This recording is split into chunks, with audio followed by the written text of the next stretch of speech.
Hey everyone, welcome to another episode of High Energy Girl. And today's awesome guest and brave guest is Dr. Ardavan Aslie, who is a spinal surgeon from the Sacramento area in California. Dr. Aslie just recently wrote a book where he exposes the fact that most spine surgeries fail and the reason why. He wants to spread the word so that he can help more spinal surgery patients be able to demand a better solution for their own advocacy and their own health. His show was really intriguing. I didn't know anything that he was talking about, but he presented it so well that I hope you really enjoy everything. So let's go and say hello to Dr. Ardavan. Hey everyone, welcome to High Energy Girl, a podcast helping women to age stronger because it is never too late to get fit, be strong, and feel sexy. I'm your host, Tracy Gluhide, health coach and personal trainer and founder of HighEnergyGirl.com. Each week, we will either have a guest interview, which will provide you encouragement or an actionable tip to help you age stronger, or I will do a solo episode. Please also join our awesome Facebook group called High Energy Girls, and I'm looking forward to see you on the inside of that group and hope you enjoy today's show. Create Whole Body Wellness, a powerful new advancement in energy medicine. Increase your energy, empower your life. I am super excited to announce that I am now a bioenergetics practitioner. And many people are like, well, what is bioenergetics? So imagine that our body is controlled by our energy field, and these fields get distortions and blockages, which create physical and emotional symptoms. So how do we get energy blockages? From stress, toxins, EMFs, emotional traumas, physical scars, and physical traumas. All you need to do is decode the human body field to get to the root cause and restore your energy for life. For more information, head on over to the blog at highenergygirl.com/bioenergetics with an X. That's BIOENERGETIX, and heal your energy for life. Dr. Ardavan, thank you so much for coming on the show today. Thank you. Thanks for having me here. It's wonderful. Well, I am excited to chat with you because I like anybody who thinks outside the box. So for the listeners that don't know about you yet, why don't you tell them a little bit about yourself? Yes. And trust me, this is way outside the box. And I'll discuss that. So my name is Ardavan Aslie. I'm an orthopedically trained spine surgeon.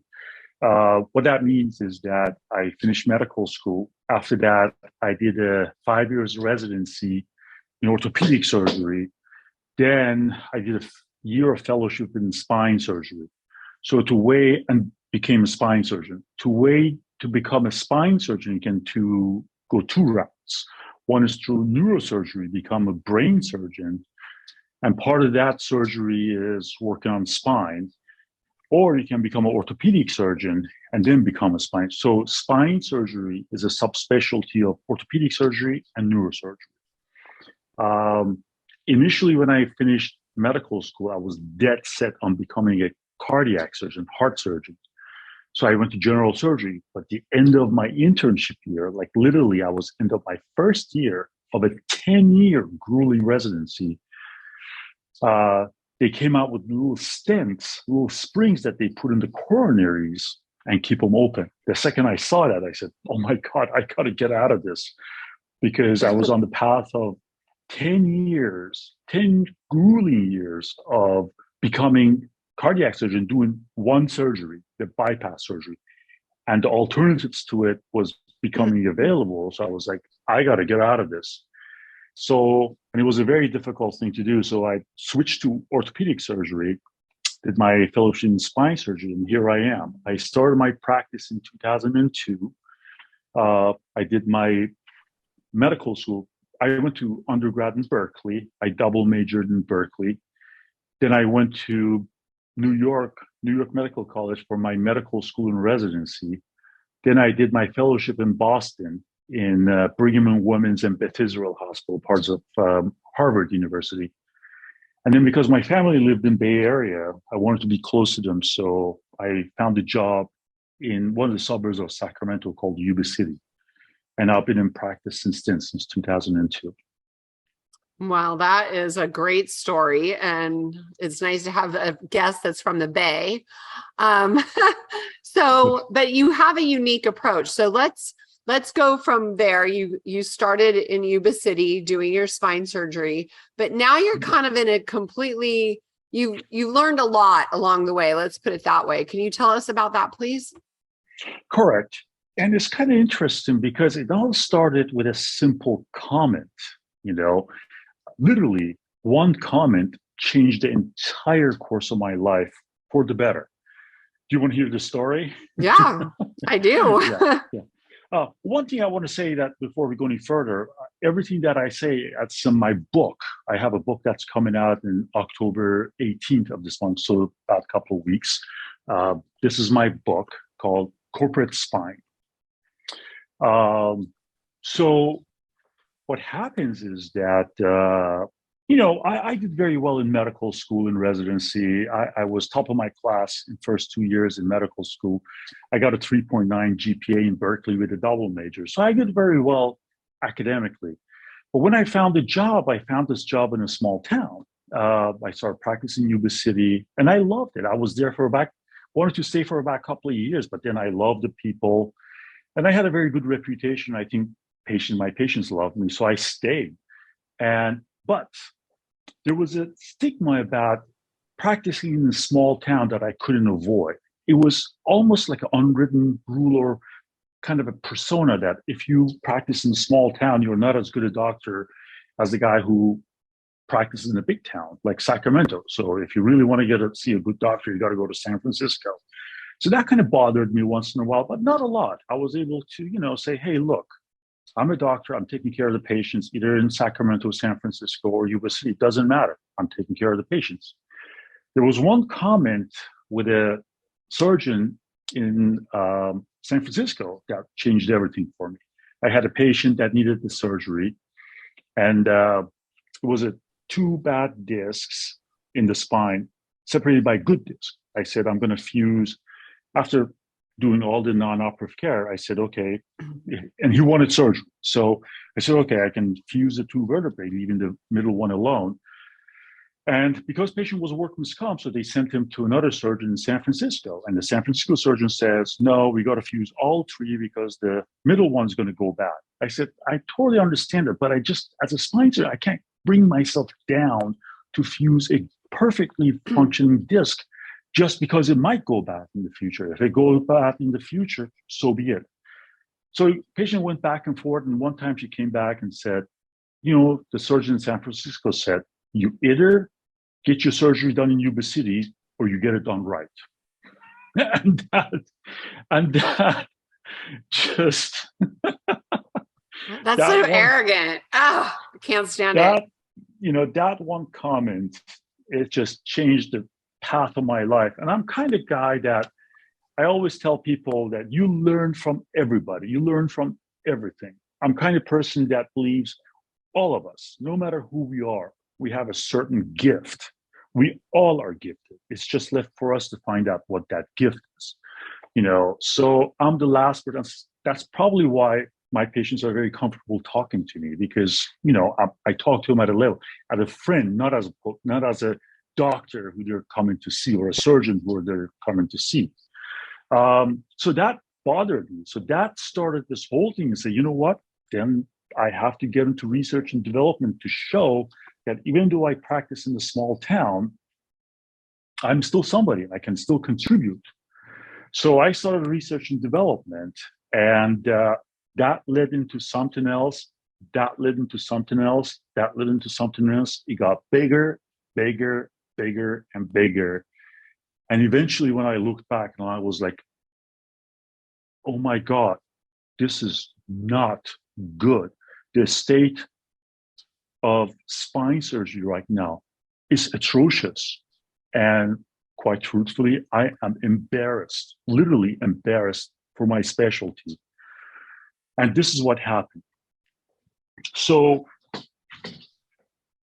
one of the biggest surgeries that we do as spine surgery is what we call the fusion surgery. So the way it works is that when you have a patient, let's say they have low back pain that's not getting better with what we call non-operative care. So we try therapy, injections, we do whatever we can. And I tell my patients, tell them that my job is to avoid surgery. So we do whatever we can to avoid surgery. A lot of times my patients ask me, so do you believe in this? Do you believe in that? And I'm a very different type of a surgeon. My colleagues don't have this approach, but my approach is that I believe in everything.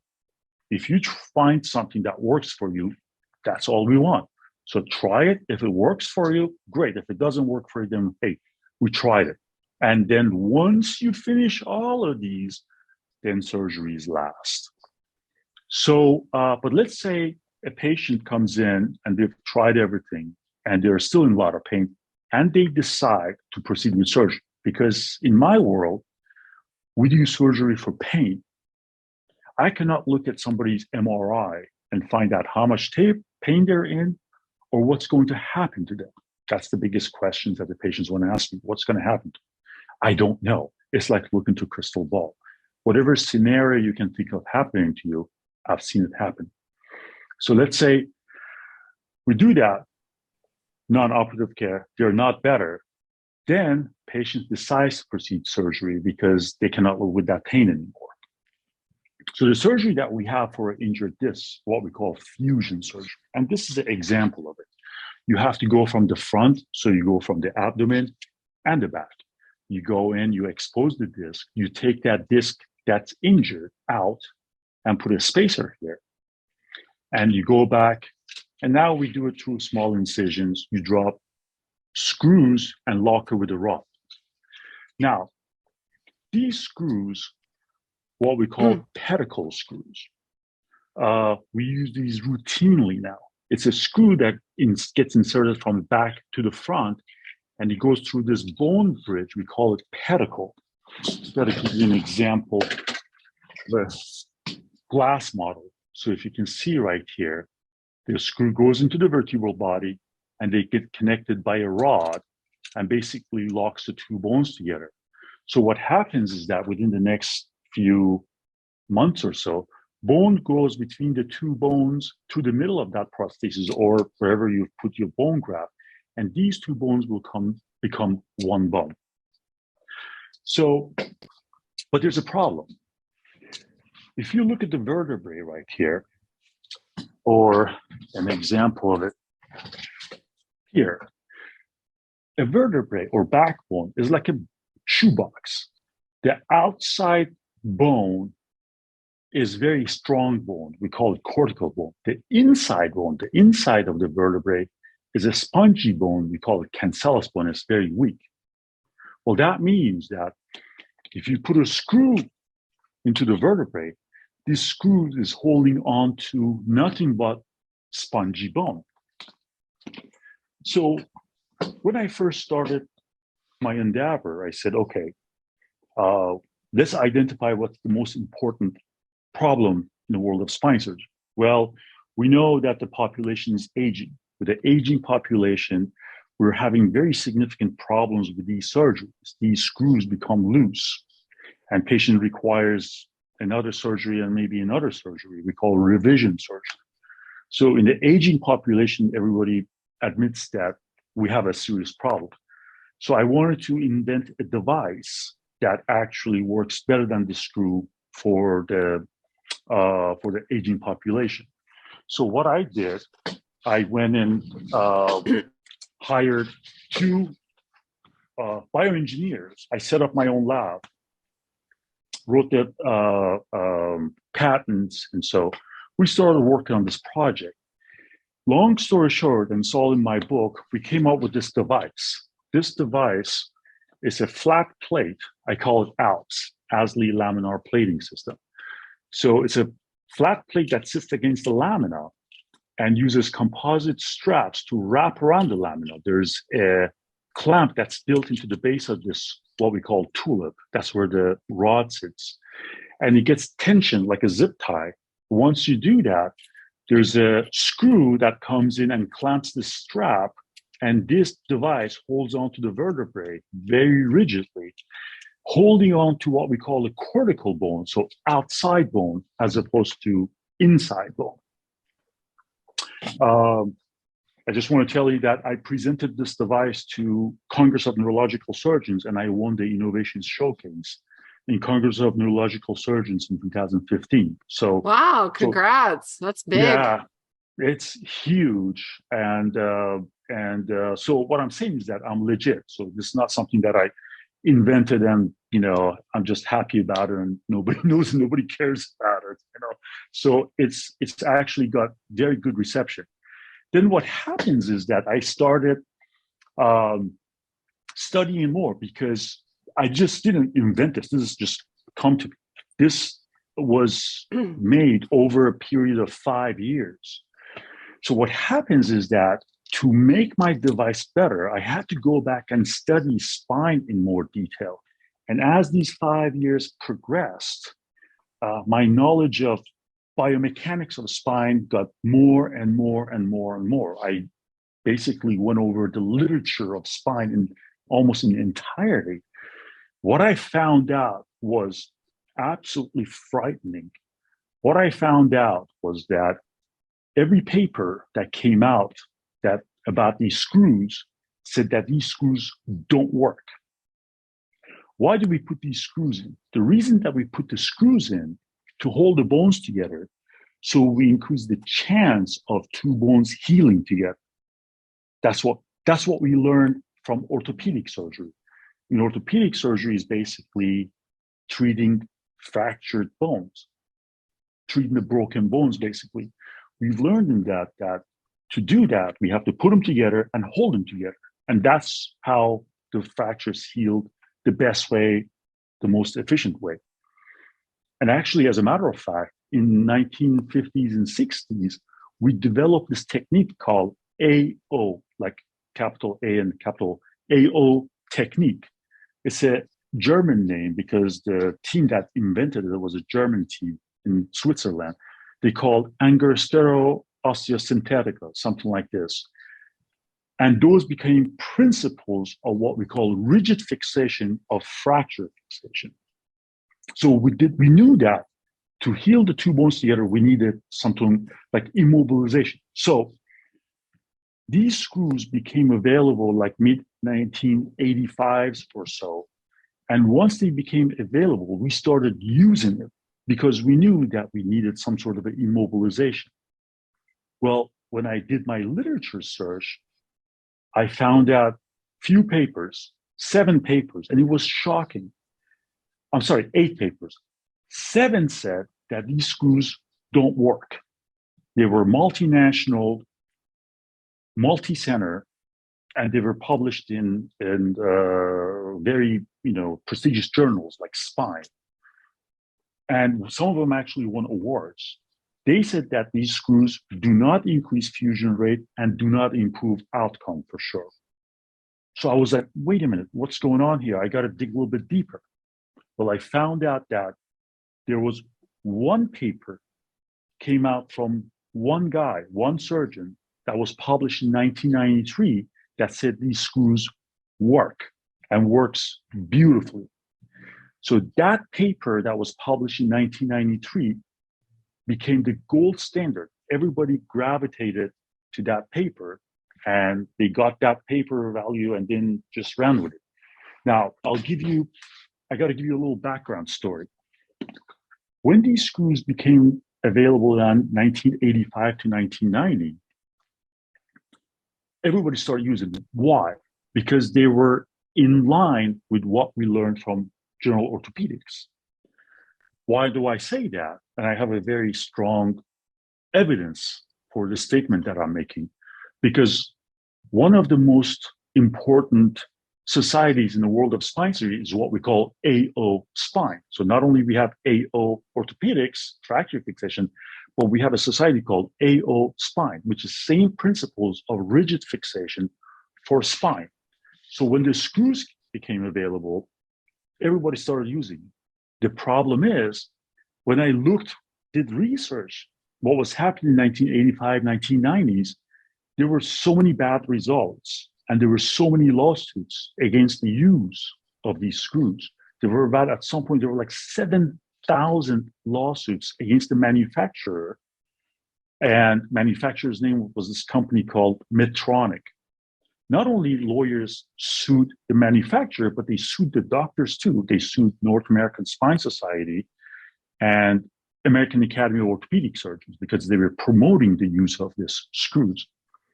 So once they did that, so that was like early 1990s. Then this surgeon came out in 1993 with this paper saying that these screws work beautifully. And that became a tool for the doctors to say, see, we've been telling you that these screws are great and they're wonderful. So everybody, that gave the green light for everybody to use screws. And then what happens, like, so 1993, he publishes this paper. By 1997, 1998, those lawsuits started disappearing. But something else happened, which I found that out in Google. It's not something that I researched. I don't have some investigator that does this for me. The same author, called Dr. Zedeblik, from 1997 on, started getting paid by the same company that was manufacturing these screws. Uh-huh. So between 1997 and 2005, he got paid $34 million. And he alleged that he was paid because of something that he invented. And I've seen those. I was like, wait a minute, what's going on here? Then something else happened. You think like, just when you think like you can't get worse, in 2005, he was in charge of another study.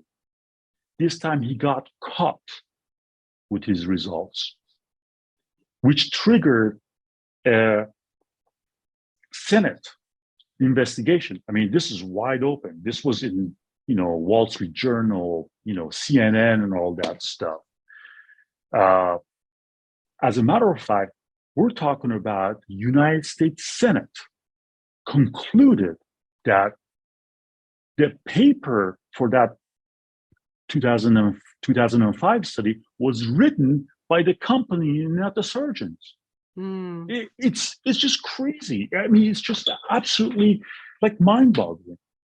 And it gets even worse. Just when you think this cannot get worse, it gets worse. So we know, let's go back. I gotta go back now. The paper in 1993, I had to, dig deep. It's like, let me look at this paper, see what's going on. Well, guess what? If you look at this paper, let me actually bring it up so I can show it to you. So when it was published in 1993, hold on, let me bring it up so you see what I'm talking. Okay, so this is the paper, actually. I don't know if I can show it to you. So this is on Google. It's not something that I'm, making. It's right here. A prospective, can you see that? Yeah. Randomized study of lumbar fusion. Yeah. Right. Look right here. It says published in 1993 by Dr. Zedeblik, right? Mm-hmm, this is the most important thing. Cited by 1,097 articles. This is the most referenced paper in the whole world of spine surgery. This paper is the quintessential for everything we do today in the world of spine surgery. But look right here. It says preliminary results.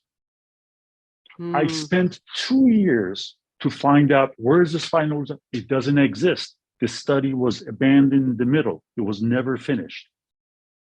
Isn't that crazy? That's just absolutely just, So anyways, and then, so he publishes in 1993. Then in 1997, he gets paid. Then by 2005, he gets caught on a study. And this surgeon, Dr. Zedeblik, is not just a regular guy. He's a chief editor of a major spine journal. So I have all this information. I'm like, I got to figure out what is going on. I have to, see what is going on. So I dug deeper into the literature. What I found out was very disturbing. What? If you want to study, see, spine, I always tell people, spine is a mechanical device. You don't have to be a physiologic PhD in physiology to find out how it works. It's a mechanical device. It's basically holding us upright, basically, and muscles are attached to it and move the trunk in three-dimensional space. So it's a mechanical device. So to study a mechanical device, the first thing you have to do, you have to study biomechanics, the physics of it. Well, when I did that, there was nothing in the whole world of spine surgery about biomechanics specific to spine. Every time there was a talk of biomechanics, there was biomechanics about screw, the length, the pitch, the core, all these things that's not related to the spine. So I said, you know what? I have to write biomechanics specific to a spine myself. So I did lots of research and I spent about 3-4 years to write biomechanics to the spine. And what I found out, it was amazing. And this is what I found out. And the amazing thing is that when I explained this to a 14-year-old kid, they understand it. They said, that's basic physics. But when I discuss it with my colleagues, they're like, oh, no. They're so resistant to it. And this is how it goes. Very simple. If you look at the motion of the vertebrae, the spine flexes forward and flexes backward, right? This is what the motion of the vertebrae is, okay? So what happens is that spine is a bunch of bones stacked up on top of each other and divided by these cushions, we call them discs, okay? So when you have a structure that kind of repeats itself, then you got to study one segment at a time. You break it down, basically. So when we talk about spine, we talk about motion segment. The motion segment is considered a bone, and a disc in between. So let's talk about this motion segment between L4 and L5 right here. The motion, because the gravity goes one way, the way that spine moves is that this bone rotates along the axis through the middle of this disc space. So basically what I say is that the motion of the vertebrae, it's not like this, it's not like that. It doesn't slip back and forth, it doesn't slide up and down. It rotates through the axis in the middle of the disc space. And guess what? If you have a screw like this, and this screw wants to stop this motion, then what the screw has to do, it has to stop a rotational motion. Well, guess what? Screw is not a device to stop rotational motion. Screw is a device that is made to stop this motion because it works in one dimension. And guess what? The screw, it's not in the cortical bone, it's in spongy bone. So you put a device that is not made for, and you give them nothing but spongy bone, when the results come back and says, oh my God, doesn't work, you don't listen, you keep trucking. Then I had to figure out, well, so why is that? And when I say that, look, I've done this and I've done that, it's not like I haven't talked to, the first thing I'm sure the patients will ask is that, well, have you brought this up with professors? Have you, discussed with me? And when I say that one paper came out with Dr. Zdeblik and then 6 others came out and said this stuff doesn't work, they're aware of these papers. They know they're out there because they were published in a very significant journals. So I have done, I have chased them down, I have ambushed them, I have begged them to talk to me, and they just don't want to talk to me. I don't know, it has something to do with the ego or something like that. But I had to put the 2 and 2 together. It's like, what is going on? Is there an explanation to it? And yes, I eventually found out. As a subspecialty of orthopedic surgery, we learned everything in orthopedic surgery. When we did our fellowship in spine surgery, we did fellowship only 1 year. We just learned how to do the surgery. They didn't teach us the principles of spine. They just showed out how to do it in 1 year and just let us into the community. So what we did as orthopedic surgeons, we used principles of general orthopedic surgery, fracture fixation, and applied those principles to spine. We shouldn't have done that. The spine is a completely different world, completely different world. And when I explain this to people, they're like, yeah, isn't it that way? I'm like, no, it's not. For example, I'll explain to you. The concept of rigid fixation works well in general orthopedics for one very important reason, like in the upper arms and the legs.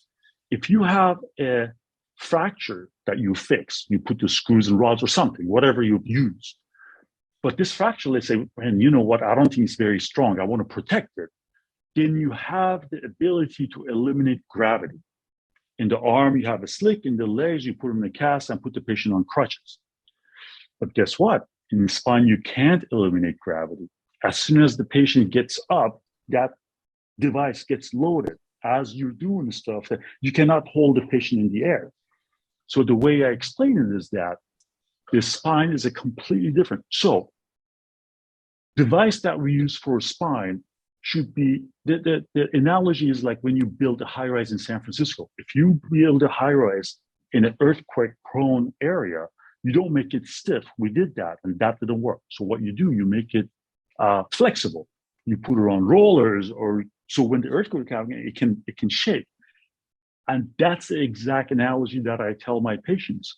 In spine is a completely different world. So you have to have a new generation of fixation that is not just rigid fixation, but actually reactive rigid fixation. That means that it's not flexible, it's solid, but if patient does something or falls something, it doesn't just rip the screws and everything fails. It can actually absorb some of that energy.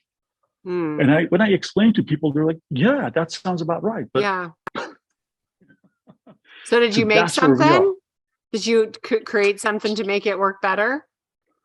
Well, I do, because that device that I showed you, that device right here, right? Because see, with the screw, you have no option. Screws are screwed. That's it. You got it, But with the strap or the form of the thing, we can actually modify the strap. We can modify the strap to bring it to the, it needs to be studied. It needs to be, tested and all that stuff. Like we don't know, when I say reactive rigid fixation, we don't know at what point you have to, but we can determine that, we can modify it. So you have that device that when the stress goes above certain amount, it can actually flex and absorb and not just rip everything apart, basically. So that's where we are. So what I'm trying to tell you is it's not even out of the box. It's a new box that we have to move into. What I'm trying to tell people in my book is that we learned spine surgery was never meant to be a subspecialty of orthopedic surgery or neurosurgery. It's too complex to be a subspecialty of those. You have to have 5 years, not just 1 year, but 5, maybe even more of studying nothing but spine. And I'll tell you why. If you ask any spine surgeon, they'll tell you that doing the surgery is not the most important part of being a spine surgeon. Knowing where to do the surgery or identifying the problem is the most important part. Because at this point, one thing that I tell in my book, and let's talk about the book for a second. So this book has actually 2 sections. The first 4 chapters, I didn't want to write a book to just make a complaint, just say, oh, this is what's going on and not good and all that stuff. I didn't want to have a book like that. I'm kind of a person who believes that if you want to say that there's a problem, you got to present a solution. If you say problem and no solution, it's just what you say is just air. So I told myself, I said, whatever I've learned in 20 years of practice, I want to transfer that to public so they understand what a difficult job we have treating the patients. Because to be honest, in 20 years of practice, I see all the time, patients come into my office and they say, you know, we've been told by family members or friends that if the surgeon says surgery, do not do it. Surgery doesn't work and all that stuff. And I realized after 10 years of practice that we as surgeons, we have not conveyed or educated public what a difficult job we have in terms of treating them. For example, when you do surgery for pain, we do not have a device or study that tells us where the pain is coming from. You can have MRIs that have, you know, one disc that's bad. That's easy. So, okay, all are good, one is bad. We know what the problem is. We'll fix it. And those patients do great. But there are some patients that they have 3 or 4 discs that are not good. So which one is it? Which one is the problem? So that's why I say that, you know, in these type of situation, everything the patient does is a clue. And that didn't come to me in a year or two of practice. It came to me in 20 years of practice. The way the patient sits, the way the patient gets out of the chair, these are all clues to me. And all these things add to say, okay, what we're going to do or what type of surgery we're going to do. That is a more important part of spine surgery than doing the surgery. And if you ask any surgeon, they'll tell you that. So I wanted my audience to understand what we go through because they need to understand what we go through. Sometimes I tell my patient, I've written my book, doing a surgery as a stage surgery. Let's say we do surgery now, and then 2 years later, we go to do another surgery. Sometimes that's what you have to do. And patients should not say that, oh, I had surgery, I have to have another surgery. Well, that's just terrible because they didn't fix me. Because everybody wants to have one thing and just get fixed. Everybody wants it. But sometimes that's just unattainable. It's just not realistic. So patients need to know that. Patient needs to understand that. Because if they do that, then they give us opportunity to work on this more because we have to progress. You know, we have to get this science better and better because right now we're stuck in what we call shotgun surgery. You come in, patient comes in, says they have back pain. We are under pressure to do one surgery and get rid of their pain. So what we're going to do, we're going to look at the MRI. Anything that we see is bad, we're going to operate on it. The problem is statistically, it probably is one of those that's causing the pain. Therefore, the patient gets a huge surgery that they don't need. But we don't know, they don't know. But in actuality, the patient did get this huge surgery. So the future of a spine surgery should be try to fine-tune the surgeries, try to do the smallest surgery with the best knowledge of where to do the surgery. And that comes with practice. And certainly as heck, is not going to come to you with 1 year of fellowship. So it sounds like you've got multiple problems that you're trying to fix. One would be diagnostics. One would be acceptance of the truth instead of the propaganda of somebody who's getting paid off. I mean, I've seen that a lot lately, which I feel Correct. like, do you feel like it's been going on in other industries? Well, this is what I say, and it's in my book. Yes, I see that in industry. So of course, we see that the researchers become involved with a program with a company, and then they become their agent. And I've written in my book the way it's spine surgery. It's very chic these days to say, "Hey, I'm a consultant for this company. I'm a consultant for that company."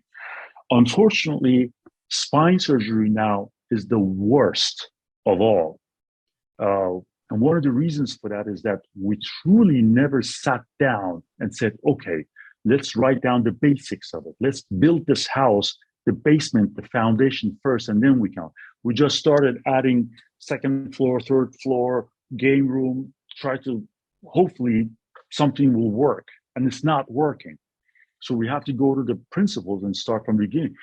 So that thing that you mentioned is wide open, and that's part of my book. That's why I named it Corporate Spine, because in the second part of my book, I explained how these corporations have taken over the spine surgery and driven it into a dead end, really dead end. I mean, where we are right now, we're not going anywhere. We're going to use the screws forever the way they are. Well, are And the you paper using after your paper, device? Are you using your no, device on patients because it's not FDA approved or some? right. And I'll answer that question in multiple levels. That's the first. When I talk to surgeons or other doctors, that's the first question that they ask me.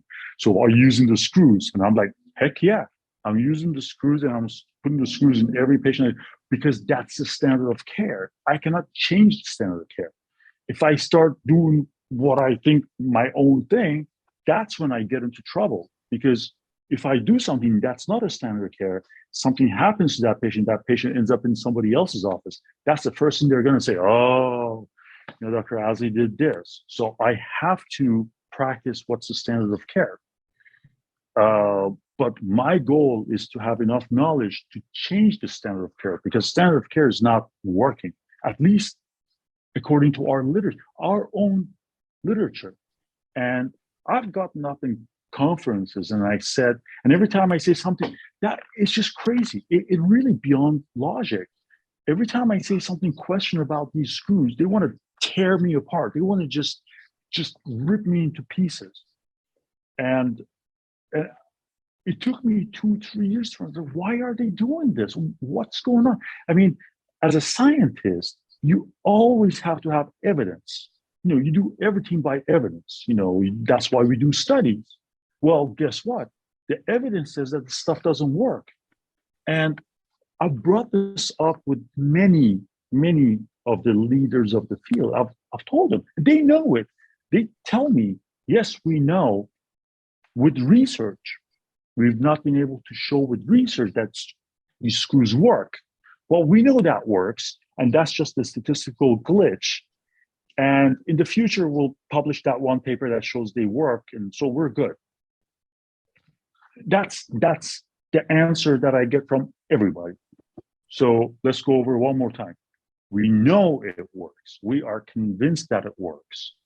We know we haven't been able to show that it works, but that's not a big deal because we think it's just a statistical glitch.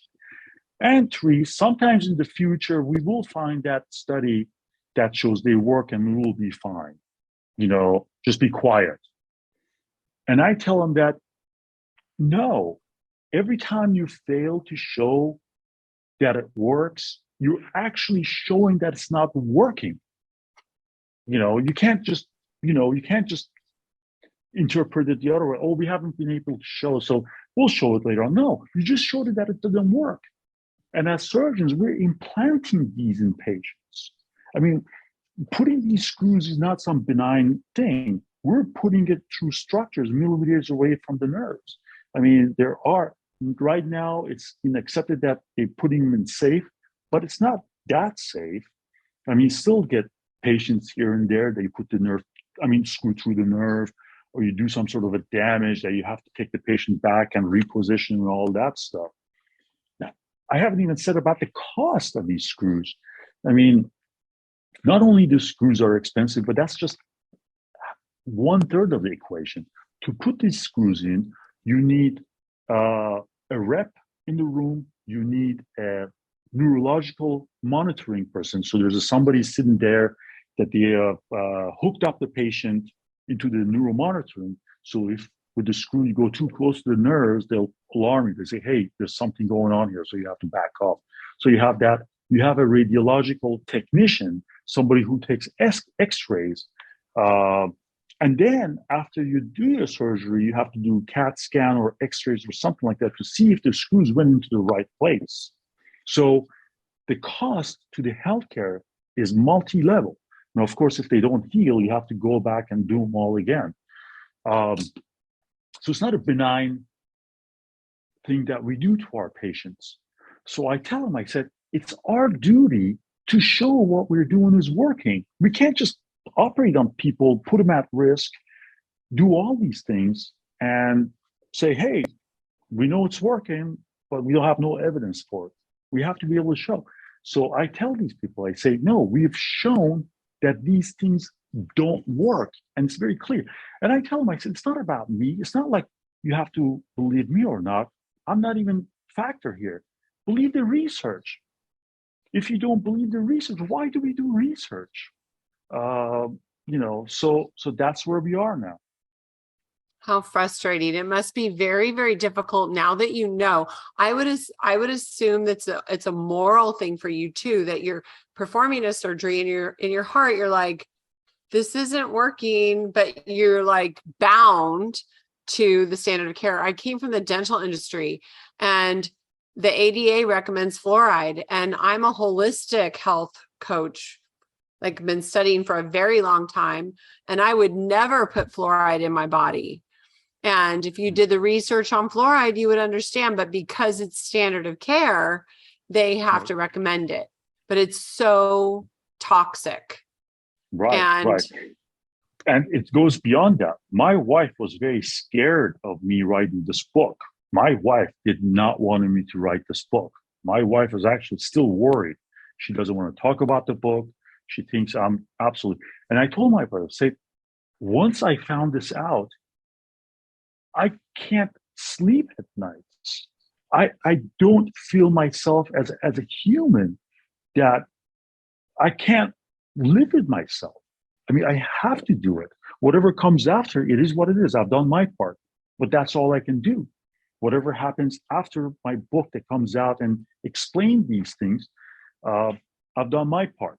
But to do it, I lost a lot of sleep at night, even at this point, and brought a lot of memories from my residency and stuff. Oh my God, that was a very traumatic years that just brought back all this phobia and triggered just nightmares after nightmares, but I told my father, I said, I can't. It's just, if with this thing, I'm going after leaders of the field, not just one, not just the entire thing.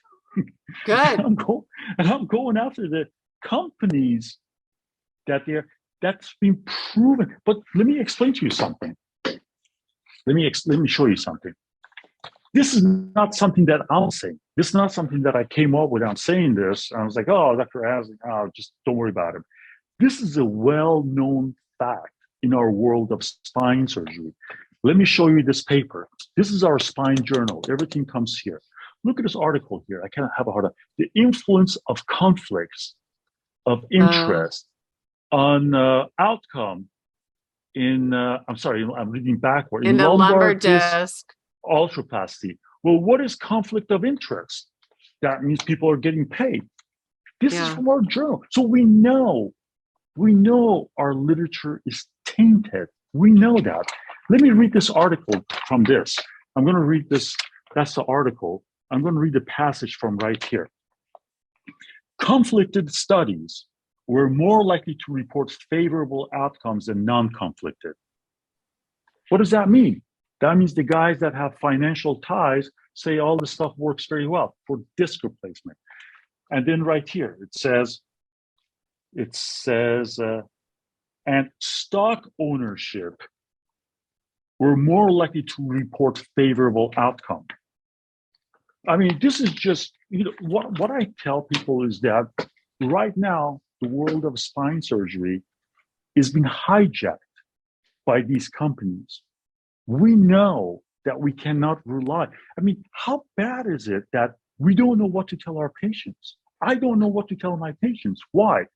Because there are two sets of research comes out. The research that are with people that are connected to this device company. They come out and say, oh, this stuff works great. It looks wonderful. We'll do just do everything. Just we'll take care of everything. Then this research comes out from independent guy says doesn't work. So we don't know what to tell our patients. We tell the patients, oh yeah, you gotta do great. This is very good. And then the patient comes back, is not happy. And we're like, well, maybe I did something wrong. It's like, but at the same time, it's the research. It's the companies that promote. And then what happens is that 10 years later, we find out certain product didn't work. Nobody does anything. Nobody asks that doctor, like, why did you write this? What went on? Or the CEO of this company, like, what did you guys do? Meanwhile, in this 10 years or so, all these people, they've gotten this useless surgery that really didn't do anything for them, beside the cost and everything. So it's just mind-boggling. I mean, there should be some checks. If you are a CEO of a healthcare company, if you're a doctor or a surgeon, you got to evaluate everything without any bias. You should have no stock ownership in that companies or so. And this is happening, and it's happening. And what it's done is that it has driven it into a dead end. We've driven it into every time something happens, company conspires with some famous surgeons to come up with a bogus product. The whole science, instead of moving in the right direction, just moved into a wrong direction. Mm-hmm. Yeah. I've known about this corruption I call it the pharmaceutical mafia, but it's obviously the entire medical establishment. I've known about this since 2007, but it goes in the food industries, it goes in entertainment, and in almost every industry, in the big high level stuff, it's pretty corrupt and it's Right. pretty scary. But let me tell you one thing, though. This is very important for people to understand who are listening right here. This is a little bit different because I have asked that question. Because when I first find out, when I first were getting exposed to this, I'm like, oh my God. I mean, I couldn't find that paper for our meeting, but there is another paper, Spine, the first article in 2018, the first article, this is exactly what the headline was. Undisclosed conflict of interest is prevalent in spine literature. That's our journal saying that. That means that basically all of our data is tainted. Okay? Yeah, so they know. So my question was, is this the money? I mean, are we just really, I don't want to say the word, but prostituting ourselves to the instrument companies so everybody, like all these surgeons, famous surgeons, can drive Ferraris and have like a basketball court? I don't think that's the situation here. As I said, it's beyond, well, some of it is that, but it's beyond that. We have been trained with the wrong technique. Well, one thing I need the audience to understand. This is very important for audience to understand. Spine surgery is very young field. Spine surgery, I would say, well, the first MRI that was invented was available like in early 1980s. So let's say, and something becomes available, not everybody gets it. So let's say MRI became available by 1985, but those MRIs were not good quality. So good quality MRIs or decent quality MRIs became available by 1995. So by 1995, and I've seen some of the MRIs from 1990, they were horrible. So what I'm trying to tell you is that spine surgery is a very young field. It's not like we've been doing this for many years, and it's really like, if you think about 80 Thompson twins, the 80s music, Cyndi Lauper, that's how young the spine surgery is in a way. So we can't just blame everybody. So that's one thing. So this thing is very young. And the other thing is that we have to start from somewhere. You can't just become a spine surgeon. There was no spine surgery before that. I mean, there was some scoliosis surgery, but so you had to, and that was through orthopedic surgery and neurosurgery.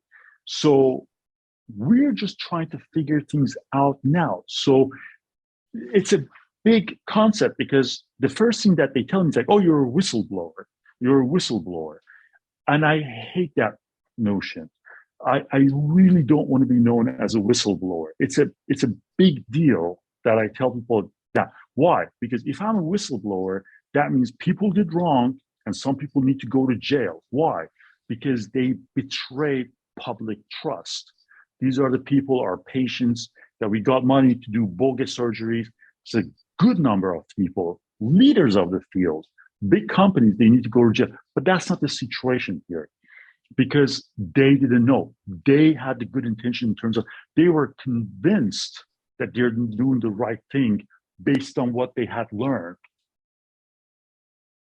But your journal, you just showed me two examples of your journal posting article. The journal, which is like the end all be all for continuing education, says right there, right on the front cover, that there's all this, can't remember the word they use, but manipulation essentially. So it's like, wake up, people. I feel like it's cognitive dissonance. People have an ego and they have a really hard time accepting the fact that they've been fooled.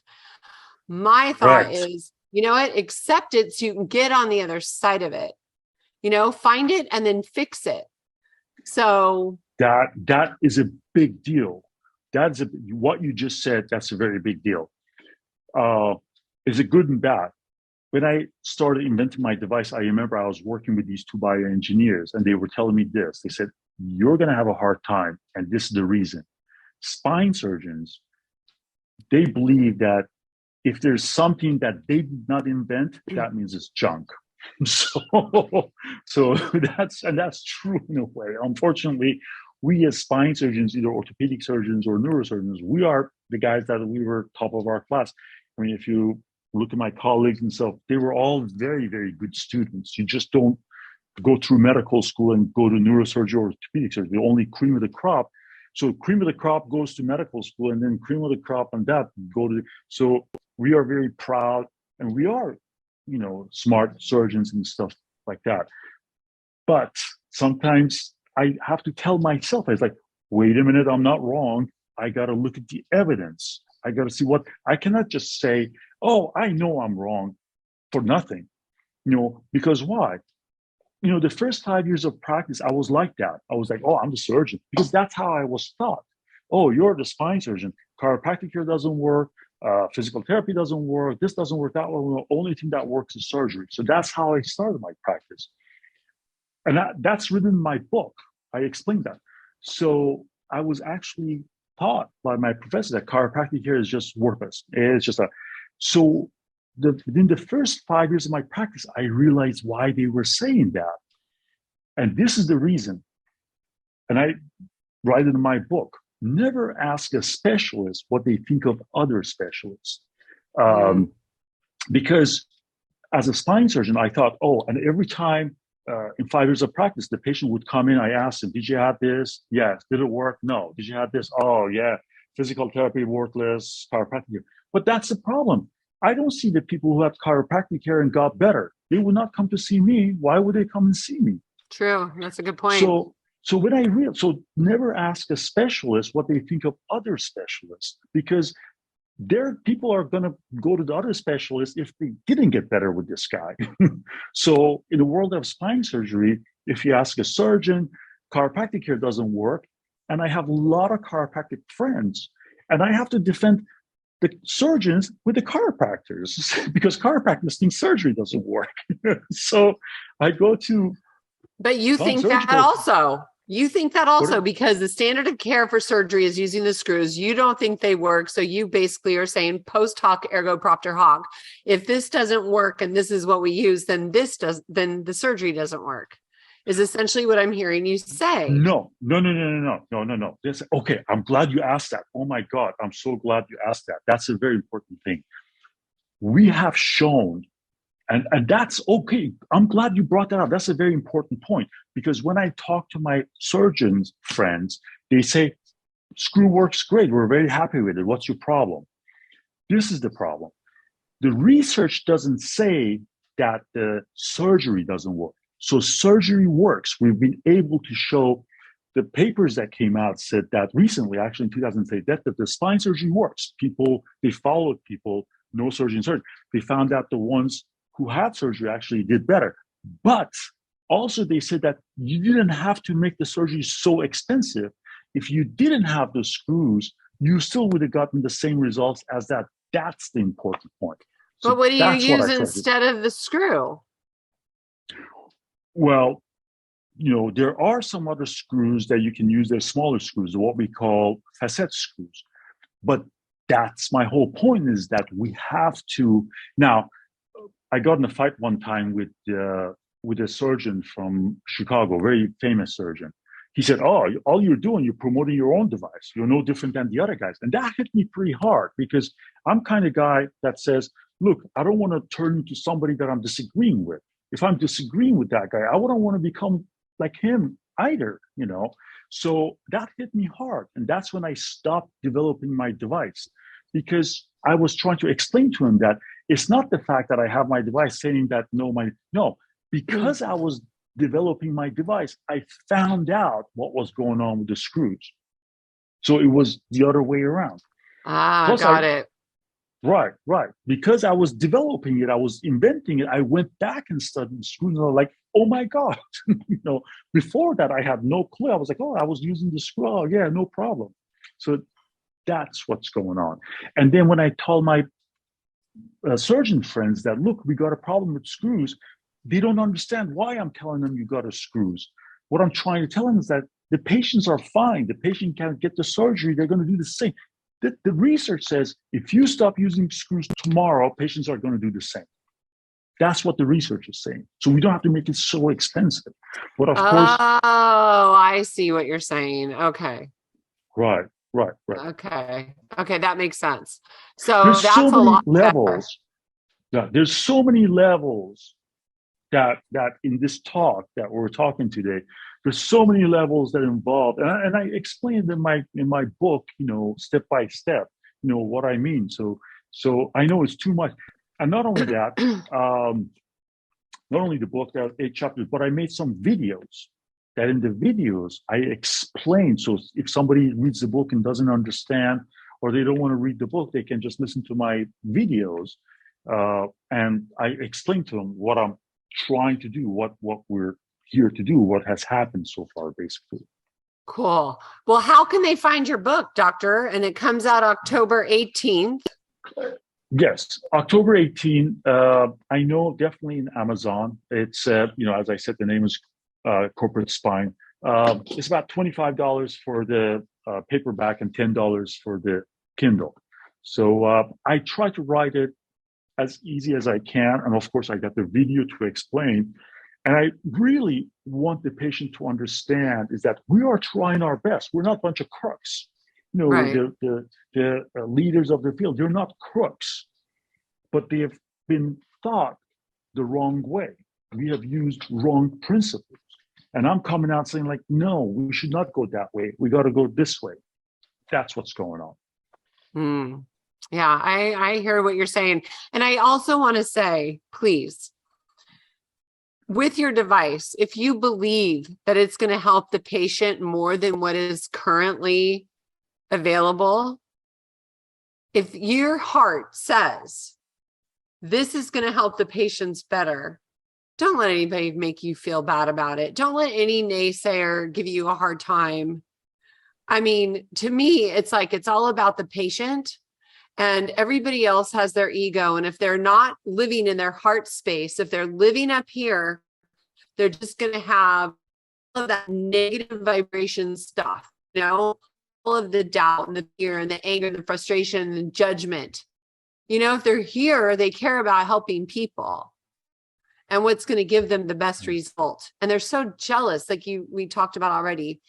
But I think you're going to do very, very well. Thank you very much. But that's, as I say, it's not about me. It's about doing research, and it's about patient care. That's why sometimes, people tell me like, do you like chiropractic or physical or surgery? I say, why that argument even exists?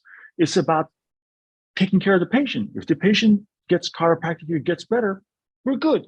If it gets and doesn't get better and they chose to have surgery, then they have surgery. The fight or argument between chiropractic care and surgery, it's silly. It should not even exist. It's not about who's right. It's about how to help the patient. Let me explain to you something. Let me explain to you before we go, so you understand this device. Okay. This is the cervical spine. Okay. So you can see this is the front, these are the discs, and this is the back. Currently, the way to fix a cervical spine, we put screws in these lateral mass right here. These block of bone on the corners, we call it lateral mass because right here is the canal. So we put the screws here, all the way here, all the way here, all the way here, all the way here. That means when we use current technique, we have to open up the muscles corner to corner. Like when I open up my patients, this is what I'm looking at. Wow. Ripped off the entire, I know, it is so bad. So my device actually sits right in the middle right here. And not only that, if I optimize my device, I don't have to put it on both sides. I can just put, So can I ask a question about that? Sure. So does your device still prohibit flexion the way the two screws do? So it works both the same? We are devices for the fusion. We're fusing the vertebrae. Mm-hmm. So, of course, the next question from you is there any way to avoid the fusion? We don't know at this point, but you got to understand, we do these bad, god-awful surgeries when the patient needs it and just, they cannot. The way I explain to my patient is that you go as far as you go till you can't go. Mm-hmm. Then we have to do, right. Then we have to do surgery, and what comes after, it is what it is. People who I do surgery, I tell them about the risks and benefits of the surgery. I mean, I don't want to say they don't care, but really they don't care. They're in so much pain. They're like, you told me, but just do the surgery. I'm like, okay, all right. But they're in so much pain. So yes. And actually in my book, I explain that's something that patients need to understand. If you don't have any problem, let's say you're back pain-free, neck pain-free, we do this surgery on you, you end up in pain because the surgery is a controlled trauma. It's a controlled injury in a way. Well, the question is, so you end up in pain. So the question, well, why do you do that? Well, very simple. The reason that we do the surgery or these sharp stabbing pain, that it's god-awful, it's unbearable, and there's really nothing for it. There's no pain medicine. Pain medicine, because after all, I explained, pain is not one entity. There are different type of pain, different receptors and stuff. In one end, you have sharp stabbing pain, and the other end, you have this dull, achy, kind of burning pain. So the sharp stabbing pain, we have nothing. You can take all the narcotics till you're barely breathing, and you're still going to feel it. So we are replacing this bad pain with a kind of dull, achy, kind of a pain that you take a pill here and there, and you kind of manage it throughout, So the whole goal is to decrease this injury that we're inflicting to the patient and retain function as much as we can. Yeah. Right. Well, I think your heart is in the right place, and I applaud you for what you're doing and speaking out. Thank you. There needs to be more people like you that are brave. And I am kind of on the other side of that, doing what I do. Like this, my YouTube channel has all these strikes because I'm just trying to tell the truth and expose doctors like you and other truth seekers, so that we can make a change for the world. So, do you have a website or a YouTube channel or a way that people can see your videos? Yes, I have spinetreatmentcenter.com, but the channel for the book is corporatespinebook.com. So I wanted to keep it simple. Okay, that's where they can find your videos? Yes, corporatespinebook.com. Okay, well, I just want to thank you so much for standing up for truth and for coming on the show and sharing your story with us today, Doctor. Okay, that guy was on fire. I love talking with him. I hope you learned a thing or two and are ready to spread the word. Please get the book. For complete show notes and links, head on over to highenergygirl.com/show. And thank you so much for listening. I hope you have a great day.